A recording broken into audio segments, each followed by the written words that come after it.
Every team, every topic, everywhere. This is Believe. What's up, family? Gerald the Bossman here. You're tuned into the Bossman Show on AM 1010, AM 1430, 1055 The King. Check The King out at 105theking.com and the Bossman Show at bossmanshow.com. Hit me up on Instagram, The Bossman Show, Twitter at Bossman Show, and Facebook, Bossman Show. It's the Bossman on your radio. Listen to the Bossman Show with your host, JR, Saturdays at 9 a.m. right here on AM 1010, The King. What's up, good people? BetOnline is your number one source for all your betting needs. The latest odds, lines, and matchup reports for baseball, boxing, golf, and more. BetOnline continues to be the fastest and easiest way to place your wagers, including live betting and your favorite casino and card games available to play right from your phone. Head to the website or use your mobile device to sign up today and get in on the action. Remember to use your promo code BELIEVE, B-L-E-A-V, for your 50% welcome bonus on your first deposit. BetOnline, where the game starts. BS3 Network, changing the way you watch TV. Yes, BS3 Network, changing the way you watch TV, covering content and hot topics from A to Z, sports, music, society and culture, movie reviews, you name it, we have it. Check it out on bs3network.com or check us out on Roku, BS3 TV on Roku, as well as check out your favorite podcast on all podcast platforms or Spreaker.com/BS3 Network. You are now tuned to BS3 Network.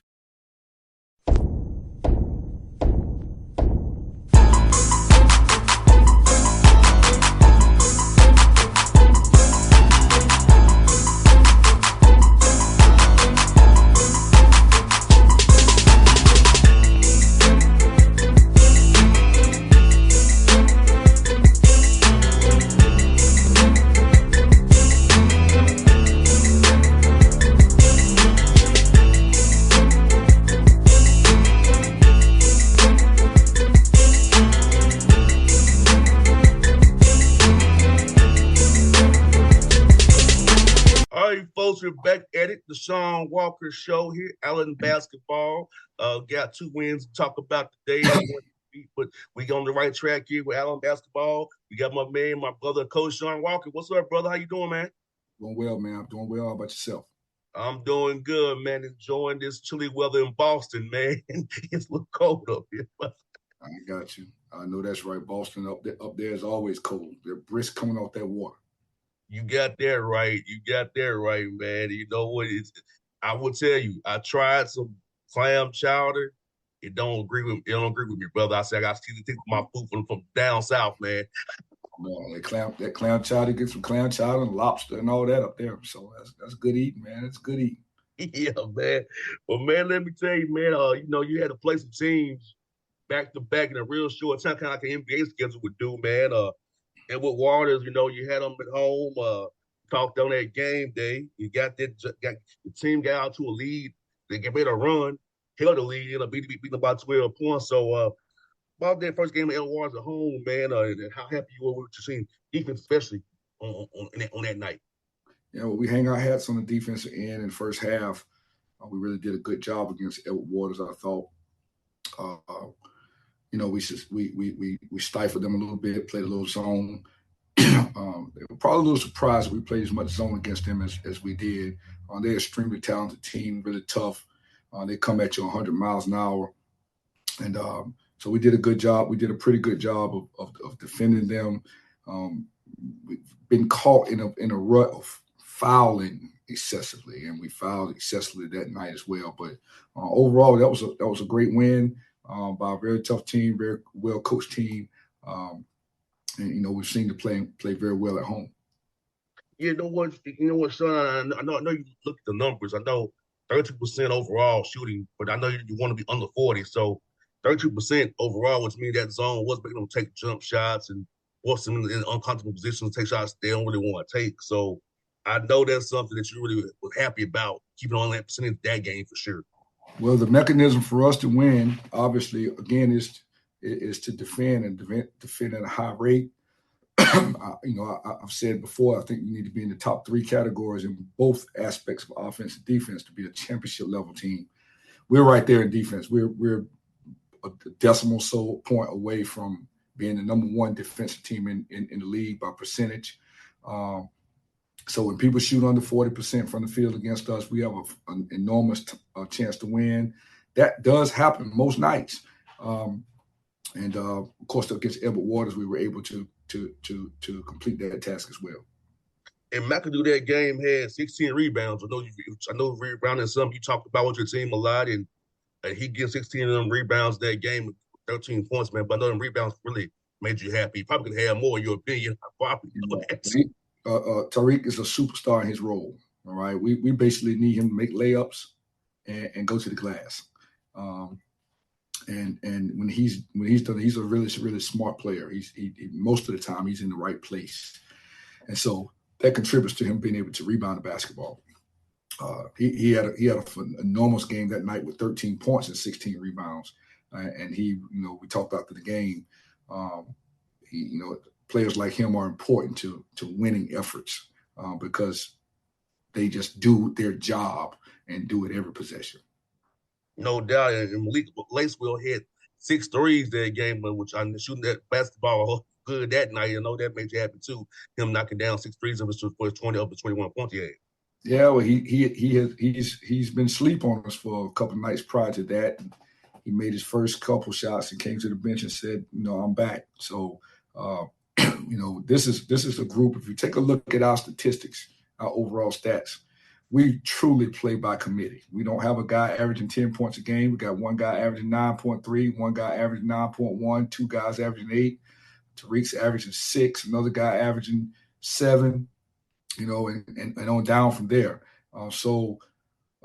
That's a guilty pleasure, so to speak. We don't have a superstar, but we have some very, very viable pieces that will, when they band together and connect, are dangerous. Could be a dangerous group. And Shawn, then you traveled down to Duval County and played them at their place. And I know what stood out to you probably as well, is that you forced 24 turnovers on the road, but you had 18 of your own, which left them get score and stay in the game. When they shot 50% from the field, but they only won by 6 because they turnovers. But if we cut the turnover down on the Allen side, the game's different. Well, what we won't see in the stats there as well is we missed probably about 5 or 6 uncontested layups. The turnovers that we made were just awful turnovers. And Edward Waters, they come at you 100 miles an hour. Like, they trapped all over the floor. They put a lot of pressure on us. There were times that we didn't handle that as well, but we didn't stop them. We had a very difficult time defending them. Obviously, they shot 52% from the field. As we just talked about, we're not going to win a game that teams are shooting that to that level percentage. And seemingly when we didn't throw it away, we gave them a second chance at the basket. All right, we had a situation where we rebounded the ball, bobbled the ball, saved it inbounds underneath their basket, threw it inbounds directly to them, and they laid it up. All right, so those are mental errors as well as turning the ball over. We're turning the basketball over, JR, at an alarming rate. Over the last 4 games, we've had 127 turnovers. All right, and that's enough for any dead man to turn over in his grave. All right, and we've talked about it. I think we threw the ball away against Savannah State the other night close to 27 times. So we have a very difficult time with that, and we do take it away some. But our games are all close because we're grabbing the ball and not shooting it. Not having a chance to shoot. Our field goal percentage, we're shooting about 44% from the field, which is not bad. We're holding people under 30, almost 38.7% from the field. That's enormous. But when you turn the ball over 20, 25 times a game, it's hard to win. We're blessed to be able to be in a game when you turn the ball over at that rate. Yeah, because that's potentially 75 points you give it up on 25 turnovers. Like, No question. and if you don't turn it, like the ball is so precious. Like, if you just keep the ball away from them, when it's like, I know it sounds, you and I both know it sounds so simplistic, but it's like, come on, we just take care of the ball. We win a lot more games this year. Yeah, well, defense travels, taking care of the ball, passing the basketball effectively travels, making free throws travel. We're having problems with that at the end of the game. Some, just decision making that'll travel from gym to gym. We still got some improvement to do. We've got, I get 5 games left, 6 games left, whatever it is, and we're still going into practice every day, practicing fundamental things, just like it will be the first week of practice. And so, I'm hoping that we can continue to get better at that aspect. But we're at the bottom of the league in that ball handling, ball safety category, which we call turnovers, and that's not a good place to be on a night-to-night basis. And Savannah State, Shawn, like you guys had a 12-4 run, started the second half. They get back up on you, but in the end, you play with some poise to get that last bucket, to get them in overtime there. So, talk about the young men handling adversity, being down the road, getting up, coming back, and actually, getting to play with some poise and getting done in overtime down there at Savannah State there. Yeah, well, let me say first, let's backtrack and talk about having to play Edward Waters back-to-back. Like, we played them on Wednesday, traveled on Friday, played them again on Saturday, lost a 6-point game. That's like the NBA. That's like playing a team back-to-back. Mm-hmm. I'm not in favor of that. And if you take a look at the scores in this league, our women beat Edward Waters women at home by about 30 and went to Edward Waters and lost 2 days later by 20. So, or maybe not been that much, but it was a lopsided game, and all over the league, that's kind of what happened. So we ran into a juggernaut on Saturday and lost, and now we go to Savannah State with a extremely tough opponent. And I'll tell you, Edward Waters and Savannah are probably 2 of the teams that would give us the most trouble because they come and trap every possession. All right, they trap every possession. So some of those turnovers are also about them running 2 people at the ball. Savannah's was a tough game. It was a physical game. We threw the ball away 27 times, I believe. I know it was over 25. I think it was 27 times to our calculation. And they threw the ball away. I got it right to 27. 27 times, and they threw the ball away some as well. They took double the shots that we took, but the shots that we took went in, and they shot a low percentage from the field, and we didn't rebound the ball. So that was a grudge match, and we could have won the game in regulation. We threw the ball away a couple of times, didn't make free throws coming down the stretch. Then we were down with 12 seconds on the clock. Had an opportunity to the smallest guy on the floor, rebounded, stuck it back, and then we went into overtime. And we shot 2 for 7 from the free throw line, or 3 for 7 from the free throw line in overtime. So we're very blessed to win. That's a tough team. I hope we don't have to see Savannah State again this year, but that's a very, very tough team and a very tough road win. We've only won 3 times on the road this year. We've only lost once at home, and we know that good teams have to be able to win wherever they play. So we have great respect for Savannah State. They were 10-1, just coming off a win versus Benedict, who beat them Wednesday night by 30. They come back and beat Benedict on Saturday, by 10 or so, whatever the case may be. That game where you have to match and go back to back is an extremely, extremely tough game in this league. Especially when they kind of figure out your calls too, kind of know what's coming, and because I'm pretty sure somebody's on the bench charting whatever you say, what y'all chart. It becomes a war of attrition then, even more. No question. It's just a tough game, man. I feel like, I don't know. We go to our end of the year meetings. I feel like we need to probably change that. I don't know if that mechanism is the right mechanism for college basketball. I'll make the rules as above my pay grade, but that is a very, very, very tough way to play, to finish a game on Wednesday. You're basically going to have a day off on Thursday, travel on Friday, play the same team again on Saturday. Yeah, that was a rough with, stretch for all y'all. with, Like playing with Saturday, yeah, Monday, Wednesday. Said, man, yeah, y'all not geared for that. yeah, and then just the idea of just playing the same team back. Almost everybody in the league on both sides that won on Wednesday lost on Saturday. Not everybody did, but almost everybody who won Wednesday lost Saturday. And so that's just a tough game. And I mean, you got to play wherever you go, and the schedule is the schedule. But that's a enormous tough game, and it teaches your kids, focus and poise, but it also teaches them the importance of taking care of business at home, because road games are very, very difficult to win. No, bro. In the NBA, we call those a schedule loss. Yeah, that's right. We look at the schedule, we already know you're gonna lose. Like we look at the schedule, we know you're gonna lose. Like example, we play at home in Atlanta and go play at Houston. Right. That's 2.5 hour flight after a game at home. Right. You kind of know in your head you're gonna lose that game the next night. It's a tough. I can only imagine what that's like. And I actually use that scenario to our players and say, you guys say you want to play in the league, you want to have a chance to play. It's not about getting paid and not about when people in the stands. It's about all those things that happen after the game's over and before the game, and all the responsibilities that you actually have. And it's not quite that bad. We took the bus to Jacksonville, checked in the hotel, and went and practiced and eat in the hotel and all that good stuff. But the game has to be played, and no matter who you're playing, you have to get ready for them.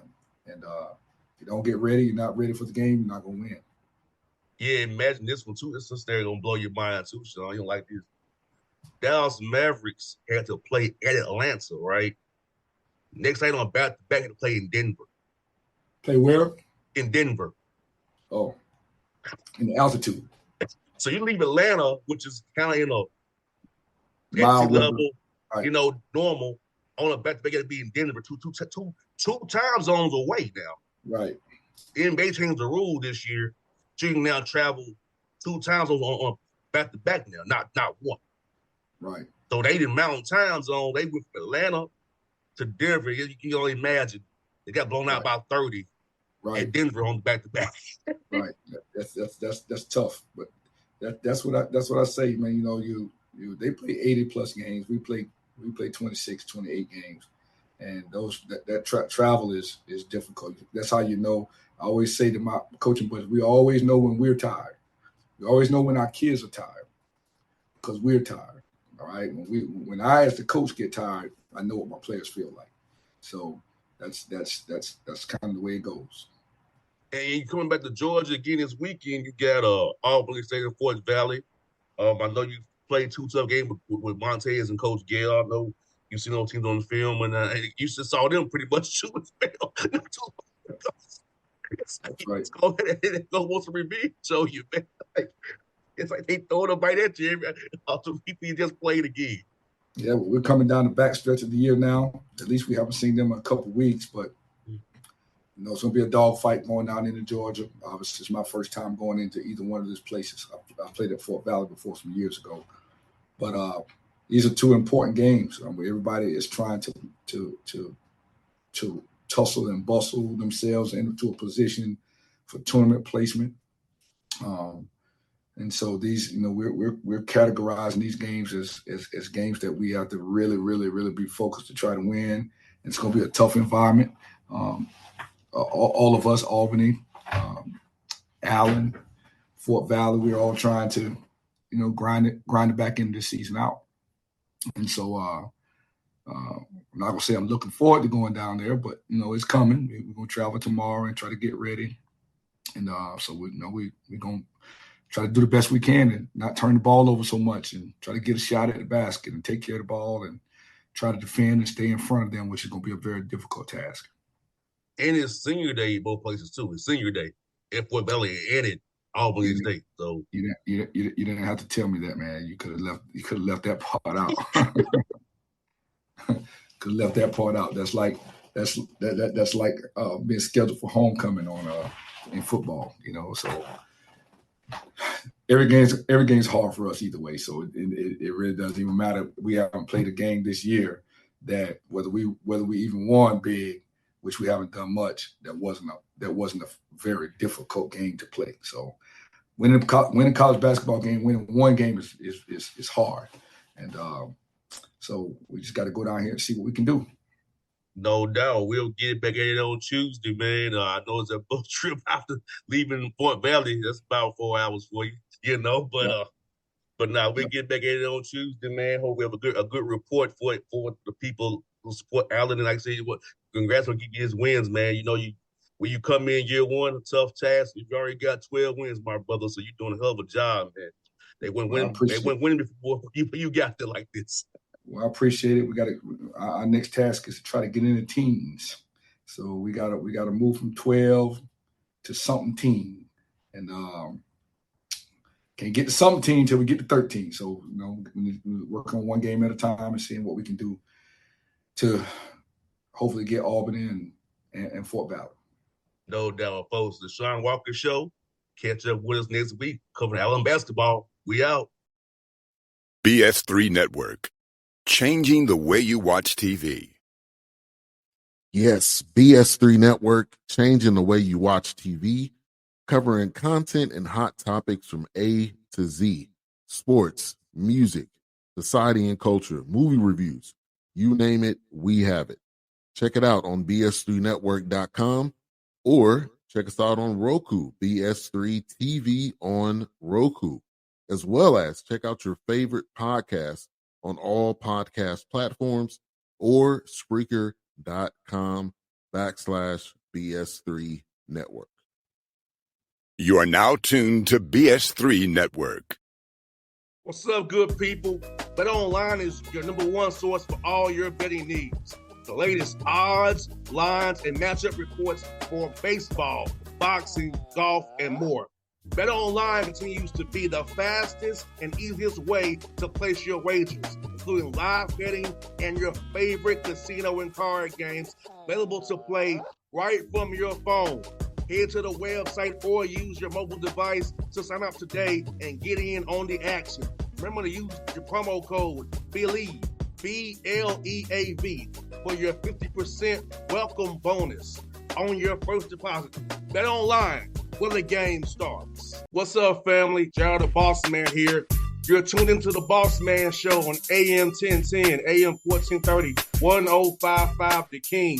Check The King out at 105theking.com and the Bossman Show at bossmanshow.com. Hit me up on Instagram, The Bossman Show, Twitter at Bossman Show, and Facebook, Bossman Show. It's the Bossman on your radio. Listen to the Bossman Show with your host, JR, Saturdays at 9 a.m. right here on AM 1010, The King.